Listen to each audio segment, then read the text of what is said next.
সঞ্জয় দাস এবং শান্তনু দেব আমাদের এই সাংবাদিক সম্মেলনে উপস্থিত আছেন।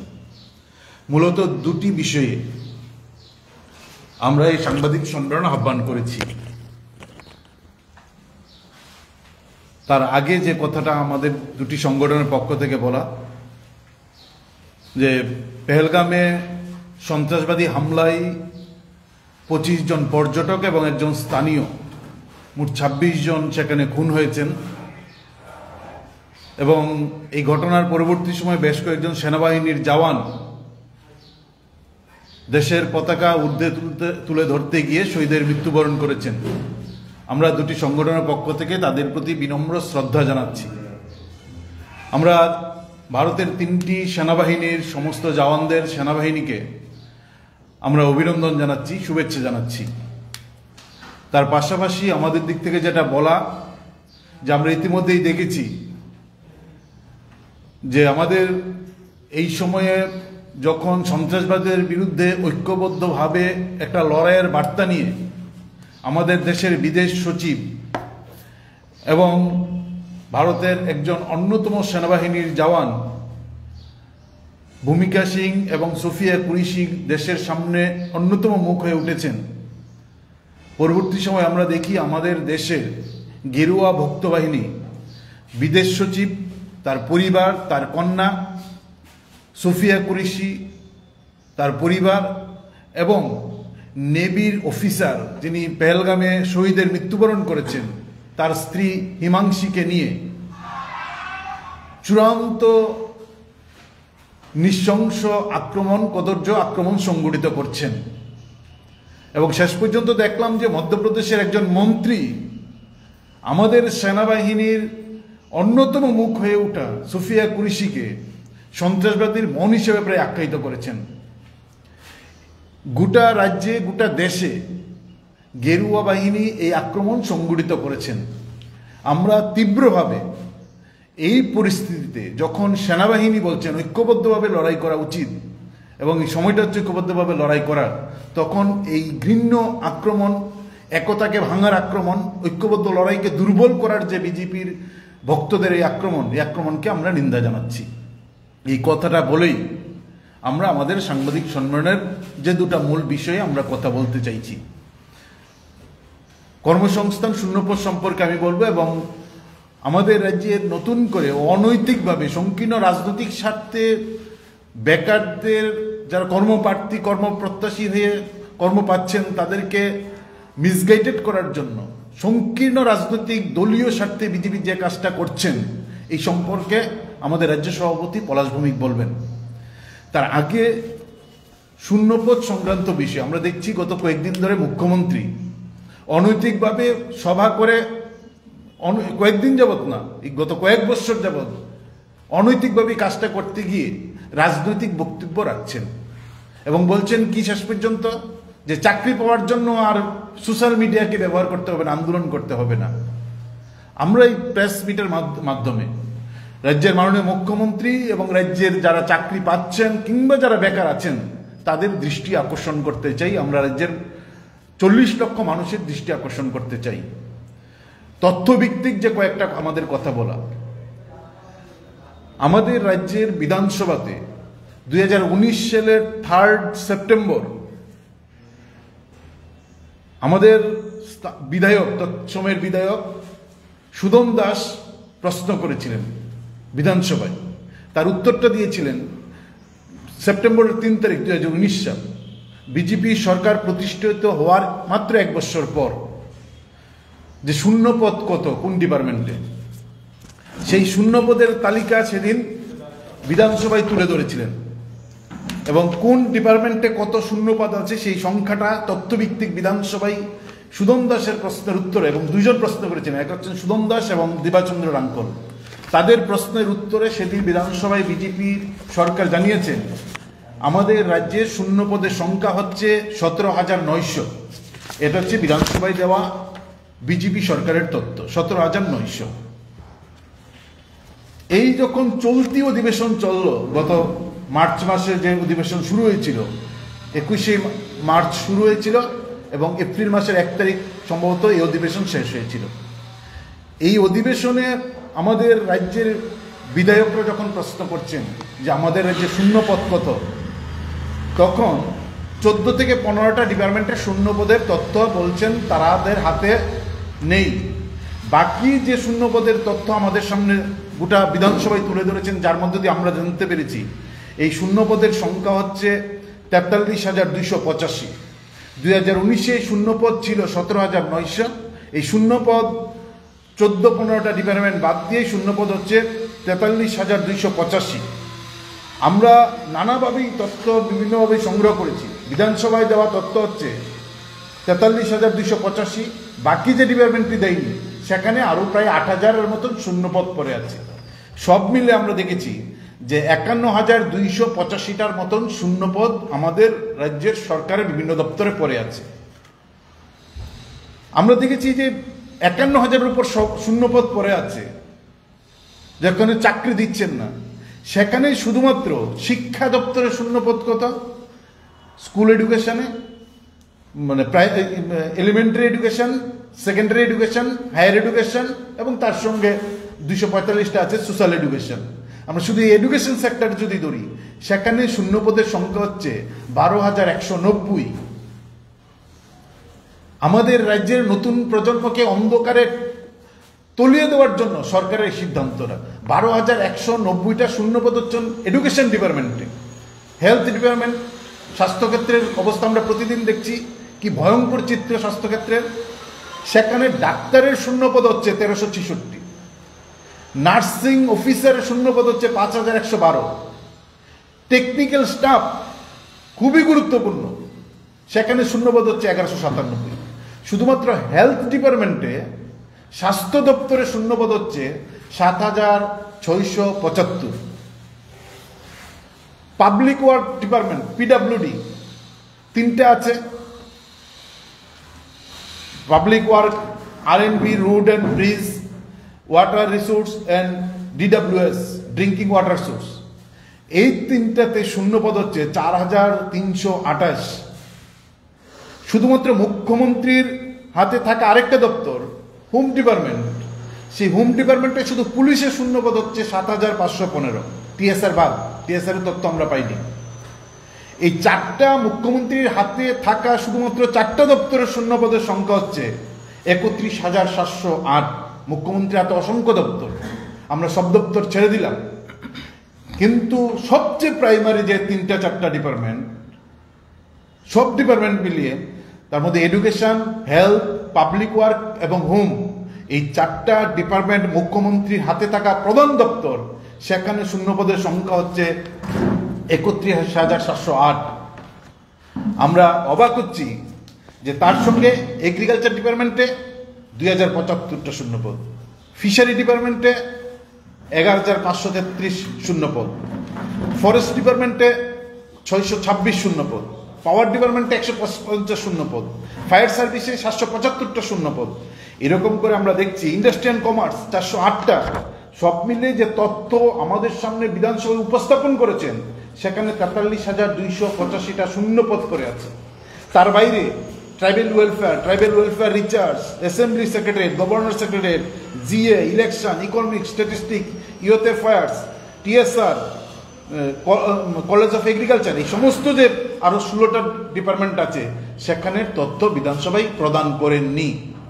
ফলে 50,000-এর উপর শূন্যপদ আমরা দেখছি যে 50,000 শূন্যপদে 62% শূন্যপদ হচ্ছে মুখ্যমন্ত্রী হাতে থাকা প্রধান 4টা দপ্তরের মধ্যে শূন্যপদ পড়ে আছে। এই শূন্যপদ মুখ্যমন্ত্রী পূরণ করছেন না। অন্যদিকে কি বলছেন যে তারা সরকারি চাকরি প্রদান করছে।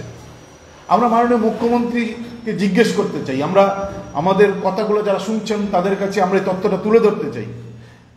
2017 সালের ডিসেম্বর মাসের 31 তারিখ আমাদের রাজ্যের কর্মচারীর সংখ্যা ছিল 1,52,831। এই সালটা হচ্ছে 2017 সালের 31শে ডিসেম্বর।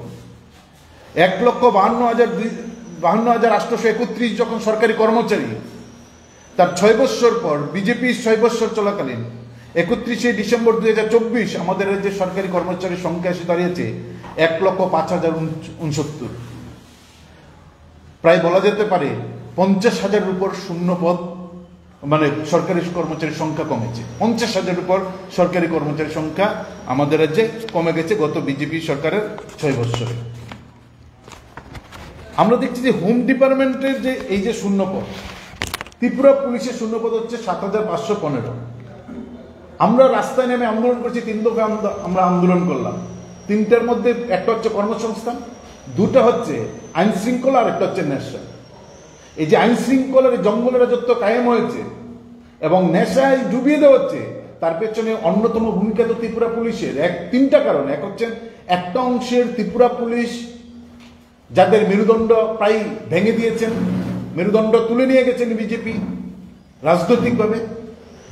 2 নম্বর হচ্ছে একটা অংশের পুলিশ কনস্টেবল থেকে অফিসার আছেন যারা আইনের শাসন প্রতিষ্ঠা করার প্রশ্নে নেশার বিরুদ্ধে তারা যুদ্ধ ঘোষণা করতে চান, তারা লড়তে চান, আইনের শাসন ঠিক রাখতে চান, তারা নেশা বারবারন্ত আটকাতে চান, কিন্তু তাদের হাতে ম্যান পাওয়ার কোথায়?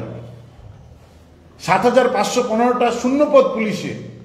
বলে ইচ্ছা করলেই যারা নেশা আটকাতে চান, যারা এই আইনের মানে শাসন জারি করতে চান, তাদের হাতে সাফিসিয়েন্ট পুলিশ নেই, অফিসার নেই, পুলিশের গাড়ির ড্রাইভার নেই। ইচ্ছা করলেও খবর পাওয়ার পরে সেখানে পৌঁছতে পারেন না। বলে এই যে পুলিশ কমিয়ে দেওয়া হচ্ছে পরিকল্পিতভাবে, যেন যে কিছু অফিসার আইনের শাসন প্রতিষ্ঠা করতে চাই, যে কয়েকজন অফিসার আছেন যারা নেশার বিরুদ্ধে লড়তে চান, তারা যেন সঠিকভাবে কাজ করতে না পারেন, সেই প্রশ্নে সেখানে ত্রিপুরা পুলিশে পর্যন্ত নিয়োগ করছেন না। আমরা দেখছি যে আমাদের রাজ্যের মুখ্যমন্ত্রী বড় বড় কথা বলছেন, তিনি শিক্ষামন্ত্রী। আমরা মানে অত্যন্ত আনন্দিত ছিলাম যে একটা অর্ধশিক্ষিত মুখ্যমন্ত্রীর পর একটা উচ্চশিক্ষিত মুখ্যমন্ত্রী এসছেন। 12,000-এর উপর শিক্ষা দপ্তরের শূন্যপদ, সেখানে হেডমাস্টার নেই। এই সংখ্যাটা হচ্ছে 2,167টা স্কুলে। 2,167টা স্কুলে HM নেই। তার মধ্যে হায়ার সেকেন্ডারি স্কুলে HM নেই 124টা স্কুল আছেন ত্রিপুরাতে। হায়ার সেকেন্ডারি স্কুল 1 থেকে 12 পর্যন্ত, সেখানে সায়েন্স আছে, আর্টস আছে, কমার্স আছে 11-12-এ। এরকম স্কুল 124টা স্কুল আছেন যে স্কুলগুলোর মধ্যে HM নেই। HM নেই 66টা স্কুল। এমনকি গভর্নমেন্ট আন্ডারটেকিং যে কয়েকটা স্কুল আছে গোটা ত্রিপুরার, যে তার মধ্যে 6টা হায়ার সেকেন্ডারি স্কুল আছে গভর্নমেন্ট আন্ডারটেকিং, যেখানে HM নেই। সব মিলে SB থেকে হায়ার সেকেন্ডারি 2,167টা স্কুল, 2,167টা স্কুলে HM নেই আমাদের রাজ্যে। এই তথ্য আমাদের দেওয়া তথ্য না, এই তথ্য হচ্ছে আমাদের রাজ্যের বিধানসভায় দেওয়া তথ্য। সেই তথ্য আমরা বলছি। এই তথ্য বিধায়করা প্রশ্ন করেছেন এবং প্রশ্নের উত্তর দিচ্ছেন বিধানসভায়। নির্মল বিশ্বাস সেই বিধানসভায় আমাদের শ্রদ্ধেয় বিধায়ক, তিনি প্রশ্ন করেছিলেন ডাক্তারের শূন্যপদ কত, নার্সের শূন্যপদ কত। সে বিধানসভায় এই তথ্য দিয়েছেন। মার্চের 25 তারিখে এই তথ্য তুলে ধরেছেন বিধানসভায়, যে আমাদের রাজ্যে ডাক্তারের শূন্যপদ হচ্ছে 1366, আর সেখানে বিশাল সংখ্যক নার্সেরই শূন্যপদ পড়ে আছে। এই হচ্ছে আমাদের রাজ্যের অবস্থা। ইঞ্জিনিয়ার নিয়োগ 2017 সালে বামফ্রন্ট সরকার যখন ছিলেন, লাস্ট আমাদের রাজ্যে ইঞ্জিনিয়ার নিয়োগ হয়েছে। 2017 সালের পর 2025 সালে আমরা এসে পড়েছি। 7 বছর অতিক্রান্ত, 8 বছর। 8 বছর পর হচ্ছে এই সরকার আসার পর একজন ইঞ্জিনিয়ার নিয়োগ হয়নি। এবং আমরা দেখেছি তথ্য, যে তথ্যগুলো দিয়েছেন বিধানসভায়, সেখানে শুধুমাত্র যা তথ্য দিয়েছেন সেখানেই শুধু ইঞ্জিনিয়ার শূন্যপদ হচ্ছে 1,619টা শূন্যপদ, ইঞ্জিনিয়ারের শূন্যপদ। এবং এখানে চিফ ইঞ্জিনিয়ার থেকে গ্রেড 2 জুনিয়র অ্যাসিস্ট্যান্ট ইঞ্জিনিয়ার পর্যন্ত। এই তথ্যটা হচ্ছে 1619। আমাদের যে ইঞ্জিনিয়ার নিয়োগ সম্পূর্ণ বন্ধ। কতগুলো engineering college, NIT, TIT, polytechnic college আছে, আমাদের প্রাইভেট বেসরকারি করার কতগুলো ইঞ্জিনিয়ারিং কলেজ খুলেছেন। হাজার হাজার ছেলে মেয়ে ইঞ্জিনিয়ারিং পাস করে বেরোচ্ছেন, তাদের চাকরির দরজা সম্পূর্ণভাবে বিজেপি সরকার বন্ধ করে দিয়েছেন। আমাদের রাজ্যের 1,600 জন বেকার নার্স আর এই চিকিৎসক বেকার হয়ে বসে আছেন, পাস করেছেন, পাস করে বেকার। কিন্তু 1366টা পোস্ট হচ্ছে ভ্যাকেন্সি পড়ে আছে। 1366টা ভ্যাকেন্সি পোস্ট। বেকার নার্সের সংখ্যা আমাদের রাজ্যে মাত্র 1,006 জন। এই 1,006 জনকে পর্যন্ত নিয়োগ করছেন না। কেন? আমরা প্রশ্ন করতে চাই, মাননীয় চিকিৎসক যখন মুখ্যমন্ত্রী হয়েছেন তখন আগরতলার প্রধান রেফারেল হসপিটাল জিবি হাসপাতালে টর্চের আলোতে চিকিৎসা করতে হয়। খোয়াই হাসপাতালে ঘন্টার পর ঘন্টা অপারেশন থিয়েটারে মোমবাতি জ্বালিয়ে চিকিৎসকদের কাজ করতে হয়। হাসপাতালে ছাদ থেকে পরে আত্মহত্যা করেন। কি চলছে এই স্বাস্থ্য পরিষেবা? আমরা অবাক হচ্ছি। আমরা দেখছি যে এই যে মানুষকে প্রতিদিন বিভ্রান্ত করছেন। 51,000 শূন্যপদ যে পড়ে আছে, মতা আছেন সরকারের সঙ্গে, নাটক করার জন্য গাড়ি নিয়ে বেরুন, এই যে মতার সুপ্রিমো বলে তিনি সব বুঝেন আর সব করেন, কোন সময় কি নাটক করেন। আর আছেন আইপিএফটি জন্মলগ্ন থেকে বিজেপির সঙ্গে। এই যে 51,000 পোস্টে 31% এসটি রিজার্ভেশন যদি হয়, 15,800টা পোস্টে চাকরি পাবেন এসটি ছেলেমেয়েরা। 15,800 পোস্ট শুধু রিজার্ভেশনে, 31% রিজার্ভেশনে এসটি ছেলেমেয়েরা চাকরি পাবেন। একটা কথা বলছেন কোনোদিন বেকারদের স্বার্থে? না প্রদ্যুৎ কিশোর, না মতার কোনো দল, না অনিমেষ দেববর্মা, না আইপিএফটি নেতা, না শুক্লাচরণ ত্রিপুরা। মন্ত্রিসভায় আছেন তারা, 2 জন মন্ত্রী আছেন, মতা থেকে একজন আর আইপিএফটি থেকে একজন অর্ধমন্ত্রী আছেন মতা থেকে।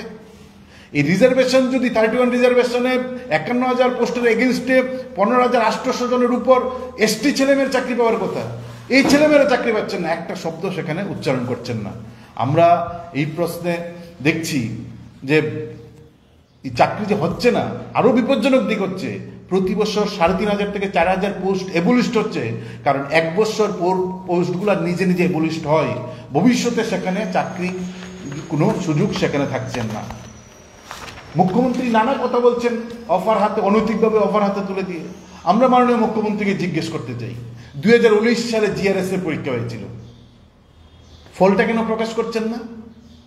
তারা বেকাররা পকেট থেকে টাকা দিয়ে ফর্ম ফিল আপ করেছেন 350, 400, 450 টাকা দিয়ে। 1 লক্ষাধিক ছেলে মেয়ে আপনাদের এই ফান্ডে টাকা জমা দিয়েছে, সরকারের কোষাগারে ফর্ম ফিল আপ করেছেন। 2019 সালে পরীক্ষা হয়েছিল, ফলাফলটা প্রকাশ করছেন না। এসটিজিটির পরীক্ষা হয়েছে 2022 সালে, 2025 সাল মে মাস, ফলাফল দিচ্ছেন না। টিআরবিটি বলছেন কোর্টে কেস। কোর্টটা কেন কোর্টের মধ্যে গিয়ে এই ঝামেলাটা বাঁধাচ্ছেন? কেন মীমাংসা করছেন না? সরকার হাতে সবটা আছে। সরকার পরিকল্পিতভাবে কোর্টের দরজায় ধাক্কা দিয়ে সেখানে শিক্ষক নিয়োগ থেকে হাত গুটিয়ে রাখছেন। এসটিপিজিটি 2022 সালে কয়েকজন নিয়োগ হয়েছিল, তারপর এসটিপিজিটি সম্পূর্ণ নিয়োগ বন্ধ। এসটিপিজিটি শিক্ষকের প্রতিটা স্কুলে সেখানে নিয়োগ নেই। ফায়ার সার্ভিস নিয়োগ প্রক্রিয়া প্রায় সম্পূর্ণ। আমরা বলছি বাতাসে খবর যে নিয়োগের আগেই চূড়ান্ত অনৈতিক অনেক কিছু প্রকাশ্যে সামনে এসে পড়েছিল, তড়িঘড়ি ফায়ার সার্ভিসের নিয়োগটা বাতিল করলেন। কেন ঝুলিয়ে রাখলেন বেকারদের সামনে? জেল পুলিশ 354টা পোস্ট, কোনো খবর নেই। 354টা পোস্টের কোনো খবর নেই। যারা ইন্টারভিউ দিয়েছেন তারা কিছুদিন পর পর এসে ধর্ণা দেন, তাদের কথাটা পর্যন্ত মাননীয় মুখ্যমন্ত্রী শুনছেন না। পিআই এবং পিইটি ফিজিক্যাল ইনস্ট্রাক্টর এবং ফিজিক্যাল এডুকেশন টিচার নিয়োগ নিয়ে সম্ভবত 30 থেকে 40 বার প্রেস মিট করেছেন মন্ত্রী সুশান্ত এবং চৌধুরী এবং রতনলাল নাথ। 30 থেকে 35টা প্রেস মিট করেছেন। কিছুদিন পর পরে পিআই আর পিইটি নিয়োগের প্রেস মিট করেন, একজন পর্যন্ত নিয়োগ নেই। ল্যাব টেকনিশিয়ান নিয়োগ নিয়ে 10 থেকে 12টা প্রেস মিট করেছেন, একজন হিন্দিতে, একজন বাংলাতে, আবার একজন ইংরেজি আর হিন্দিতে, আরেকজন বাংলাতে। 1 সপ্তাহ পর পর একজন হিন্দিতে করলে আরেকজন বাংলাতে করেন, একই সিদ্ধান্ত। ল্যাব টেকনিশিয়ান নিয়োগের রেকর্ড সংখ্যক প্রেস মিট করেছেন, একজন ল্যাব টেকনিশিয়ান নিয়োগ হয়েছে আমরা দেখছি না। কিন্তু তারা বলছেন বামফ্রন্ট সরকারের চাকরি কোথায়? বামফ্রন্ট সরকার যখন চলে যাচ্ছে, 2018 সালে যখন বামফ্রন্ট সরকার ক্ষমতাচ্যুত হচ্ছে, তখন আমাদের রাজ্যে থেকে প্রায় 14,740টা পোস্টে নিয়োগের সমস্ত প্রক্রিয়া সম্পন্ন হওয়ার পর বিজেপি সরকার এসে এই গোটা প্রক্রিয়াটা বাতিল করে দিয়েছেন। 14,740টা পোস্টে নিয়োগ প্রক্রিয়া বামফ্রন্ট সরকার প্রায় সম্পূর্ণ করেছেন, নানা কায়দায় এই পোস্টগুলো বাতিল করে দিয়েছেন। আমরা দেখছি বিজেপি সরকার চূড়ান্তভাবে মানুষকে বোকা বানানোর জন্য নানা কায়দা কৌশল করে এই কাজগুলা করছেন। এখন আমাদের দাবি হচ্ছে যে আমরা এই যে পোস্ট প্রতি বছর 3,500 থেকে 4,000 পোস্ট স্বাভাবিকভাবে আপনাদের সরকারের নিয়ম অনুযায়ী যেহেতু নিয়োগ করছেন না, 1 বছর পর পর 3,500 থেকে 4,000 পোস্ট অ্যাবলিশড হচ্ছে, কারণ প্রতি বছর 4,500-এর উপর কর্মচারী রিটায়ারমেন্টে যাচ্ছেন, সেই শূন্যপদ পূরণ হচ্ছে না, 50,000-এর উপর শূন্যপদ পড়ে আছে। আমরা দেখছি শাসক দল একটা যুব সংগঠন আছেন, আমরা যখন নেশার বিরুদ্ধে কথা বলি, আমরা যখন বেকার কাজ নিয়ে কথা বলি, শাসক দলের যুব সংগঠন ব্যক্তিগত আক্রমণ, কুৎসায় লাঠি নিয়ে তেড়ে আসেন। এই প্রশ্নে একটা শব্দ নেই, এই প্রশ্নে একটা শব্দ নেই। শিক্ষা ধ্বংস হয়ে যাচ্ছে, স্বাস্থ্য ধ্বংস হয়ে যাচ্ছে, আইনের শাসন সম্পূর্ণভাবেই কবরে চলে গেছেন, নেশায় ভূত করে দেওয়া হচ্ছেন আমাদের যে নতুন প্রজন্মকে। মুখ্যমন্ত্রী উল্লাস করে কি বলছেন, আমরা জেলায় জেলায় আমরা নেশা মুক্তি কেন্দ্র সরকার উদ্যোগে খুলব। আমরা মাননীয় মুখ্যমন্ত্রীর কাছে অনুরোধ করছি, কেন আপনি নেশা মুক্তি কেন্দ্র খুলছেন? আপনি রাজ্যের নেশাকে শেষ করে দিন, নেশা মুক্তি কেন্দ্র খোলার কোনো দরকার নেই। নেশার কিংপিং যারা আছে সবাই জানে, কিংপিংদের গ্রেপ্তার করুন না, কেন নেশা মুক্তি কেন্দ্র খুলছেন? পুলিশকে ফ্রি হ্যান্ড দেন না। বুথ সভাপতির ফোনে অনেক পুলিশ অফিসারের হাঁটু কাঁপতে থাকে। যতজন ছোট বড় দর্শন হোক, নেশা কারবারি হোক, ধরা পড়ছেন যে কয়েকজন হঠাৎ এতে যুব মোর্চার নাম বেশি হচ্ছে। ফলে এই প্রশ্নে রাজ্যের বেকারের কথা চিন্তা করে যে 50,000 উপর শূন্যপদ, এই শূন্যপদে দ্রুত নিয়োগ করুন। টিআরবিটির দুর্নীতি নেই, আমরা গিয়েছিলাম টিআরবিটির কাছে, নতুন নামকরণ হয়েছে শ্যামাপ্রসাদ মুখার্জি স্কুল, উদয়পুর কাকরাবনে। কি সংগঠিত হলো টেট্টু পরীক্ষায়? ক্লাসরুম থেকে শিক্ষক, বিজেপি নেতা পরিতোষ সাহা তার স্ত্রীর ওয়েমার্কশিট স্টাফরুমে এসে আরেকজন কম্পিউটার ফ্যাকাল্টির ম্যাডামকে দিয়ে সেই ওয়েমার্কশিট পূরণ করে জমা দিয়ে দিয়েছেন। টিআরবিটির বিরুদ্ধে ভয়ঙ্কর গুরুতর অভিযোগ। আমরা টিআরবিটির কাছে গেলাম, টিআরবিটির চেয়ারম্যান কি বলছেন, আমরা এটা তদন্ত করে কিছু পাইনি। আমরা বললাম, আরে বলছেন কি? আপনার বিরুদ্ধে অভিযোগ, টিআরবিটির বিরুদ্ধে অভিযোগ, টিআরবিটি তদন্ত করছে। হতে পারে টিআরবিটির বিরুদ্ধে অভিযোগ, এই ভয়ঙ্কর অভিযোগ, পৃথিবী জুড়ে এইরকম অভিযোগ উঠেনি। এইরকম একটা অভিযোগ উঠার পর নিজেদের ক্লিনচিট নিজেরাই দিয়ে দিলেন টিআরবিটি।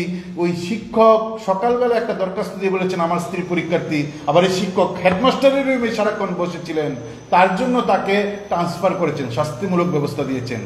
মূল যে ঘটনাটা, ওয়েমার্কশিট ক্লাসরুম থেকে নেতার স্ত্রীর পরীক্ষার্থী নেতা ক্লাসরুম থেকে নিয়ে এসে স্টাফরুমে ওয়েমার্কশিট পূরণ করেছেন, সেটাকে ধামাচাপা টিআরবিটি পরিকল্পিতভাবে দিয়ে দিলেন এবং টিআরবিটি নিজের তদন্ত নিজে করে নিজের ক্লিনচিট নিয়ে নিলেন। আমরা এই ঘটনার নিন্দা জানাচ্ছি। আমরা মাননীয় মুখ্যমন্ত্রী এই প্রশ্নে একটা বক্তব্য আমরা শুনলাম না। এত গুরুতর অভিযোগ, মাননীয় মুখ্যমন্ত্রী শিক্ষা দপ্তরের দায়িত্বে, তিনি এই সম্পর্কে একটা শব্দ উচ্চারণ করলেন না। আমাদেরকে না, এটা শিক্ষক সমাজকে কলঙ্কিত করলো পরিতোষ সাহা। শিক্ষক নিয়োগ সংক্রান্ত পরীক্ষাকে কলঙ্কিত করলো। টিআরবিটির মতন একটা স্বচ্ছ ভাবমূর্তির সংস্থা, যার আজকে মেরুদণ্ড প্রায় নেই, তাকে আরো বেশি লজ্জিত করলো। মাননীয় শিক্ষামন্ত্রী এই প্রশ্নে একটা শব্দ উচ্চারণ করলেন না। আমরা তার তীব্র নিন্দা জানাচ্ছি। আমরা আশা করব মাননীয় মুখ্যমন্ত্রী, গোটা মন্ত্রিসভা বেকারদের স্বার্থে, কর্মসংস্থানের প্রশ্নে রাজনৈতিক সংকীর্ণতার ঊর্ধ্বে উঠে যেখানে সেখানে রাজনৈতিক এই কুকথা আকথা না বলে কিভাবে কর্মসংস্থানের সুযোগ করা যায়। শূন্যপদ প্রতি বছর 3,500 এবলিস্ট হচ্ছে, সেই শূন্যপদ যেন এবলিস্ট না হয় সেই কথাটা মাথায় রেখে তারা যেন ভূমিকা গ্রহণ করেন, এই আহ্বান আমরা রাখছি। আরেকটা গুরুত্বপূর্ণ বিষয়, এই যে অফারগুলো কি রাজনৈতিক উদ্দেশ্যে তুলে দিচ্ছেন, এই গুরুত্বপূর্ণ ইস্যুতে আমাদের রাজ্য সভাপতি আপনাদের সামনে বলবেন।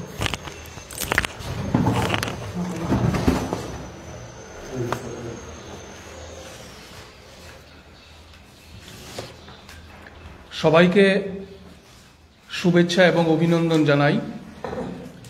কর্মসংস্থান নিয়ে যেভাবে আমাদের রাজ্যের যুব সমাজ সহ আপামর জনগণকে বিভ্রান্ত করা হচ্ছে খুব পরিকল্পিতভাবে, এই সম্পর্কে ডিওয়াইএফআই এর রাজ্য সম্পাদক তথ্যভিত্তিক আলোচনা এই সাংবাদিক সম্মেলনে আপনাদের সামনে উপস্থিত করেছেন।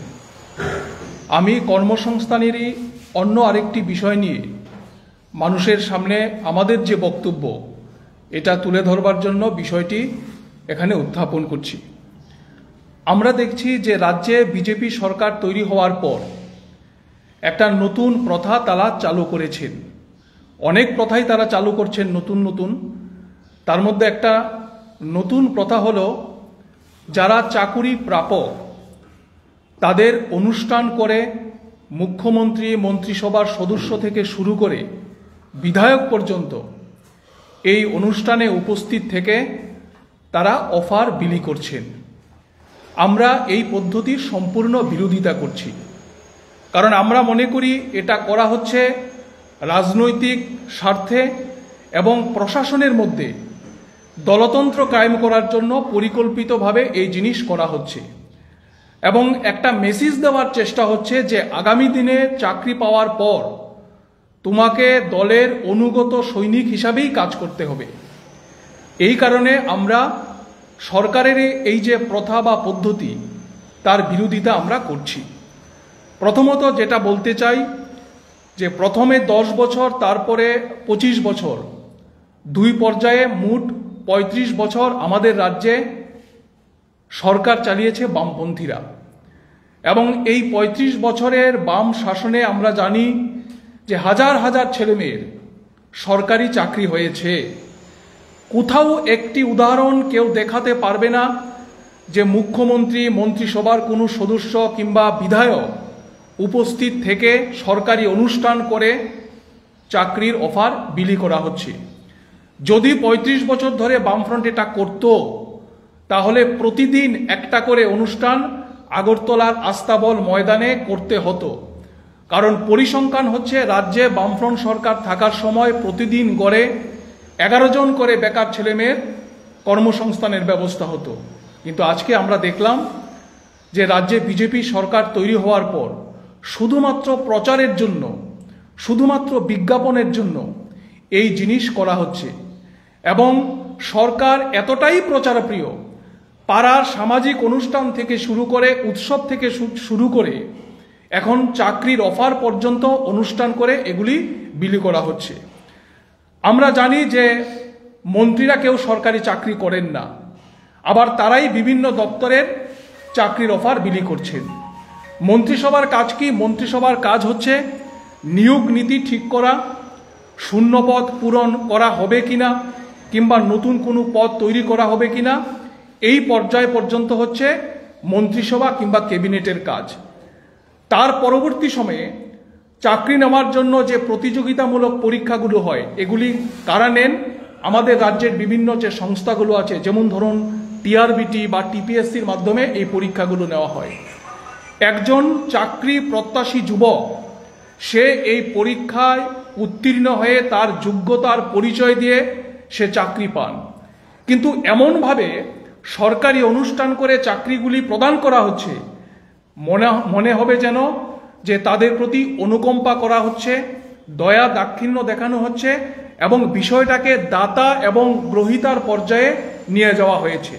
আমরা সম্পূর্ণভাবে ডিওয়াইএফআই এবং টিওয়াইএফ তার বিরোধিতা করছি।